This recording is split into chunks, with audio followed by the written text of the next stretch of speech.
I'm Will the Gamer, and today I want to talk about the 4 moons. As I talked about in my Fae video, the world has 4 different moons centered around 4 different elements. The forest moon of Terra is the one that cycles around the planet the most commonly. Its entire surface covered by dense forests and rivers. It is also a conduit for earthen energies.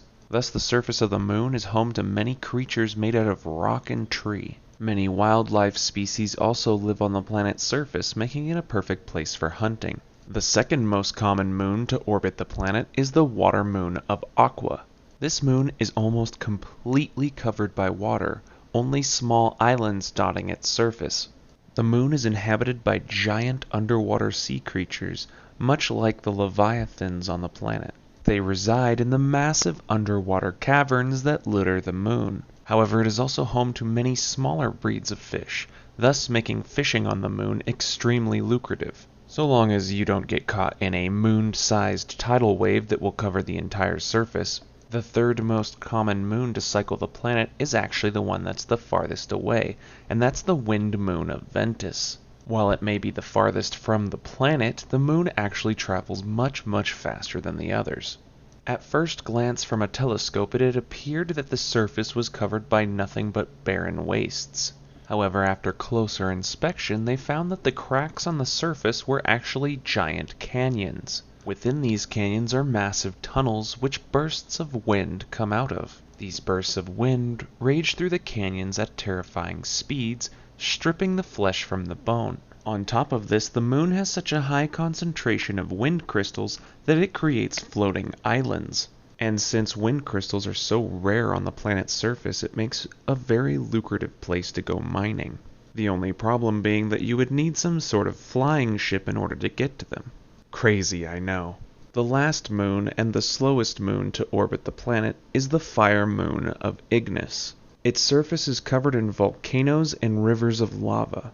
In between these areas are nothing but ash and waste. The only inhabitants of the moon are dangerous fire and lava elementals that constantly fight over the surface. Underneath the surface, however, is a labyrinth of caverns. It is unknown exactly how this labyrinth of caverns was created, but what is known is that it is home to many precious gems.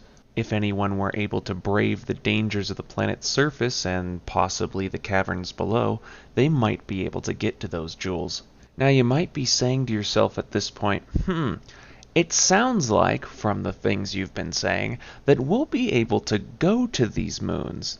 Ah, you finally caught on, did ya? Yes, the moons will serve multiple purposes. The first is to give buffs to the players on the planet's surface. The Earth Moon will increase everyone's defenses by a small percentage. The Fire Moon will increase everyone's damage by a small percentage. The Wind Moon will make everyone faster, and the Water Moon will make everyone regenerate faster. For survival players, you'll have to eat less during the times of the Earth Moon, and you'll have to drink less during the times of the Water Moon. Now, I'm not sure how exactly I'm going to fit going to the moons into the game, but I assume it's going to be some kind of expansion. Players will use teleportation gates to get to each individual moon. However, these moons can only be accessed during certain times when the gates face each other. This basically means the moon has to be overhead if you want to teleport to it. However, as previously stated, going to these moons is going to generate massive rewards. Now you might ask me, but Will, what happens if you get stuck on the moon? Well, the answer is, you die. So you better get whatever it is you need off that moon quick and then get off. Each one of the moons will also have specific world bosses. Many of these world bosses will drop some of the best crafting materials in the game, making them highly sought after. So they probably won't be released until whatever expansion has like tier 5 or tier 6 armor come out with it. However, they do play a very influential role on society and just general goings-on in the game, so you will know about them earlier in the game. I just thought it would be interesting to tell you about it. So if you have any questions about them, just feel free to leave them in the comments below. My name is Will the Gamer, signing out.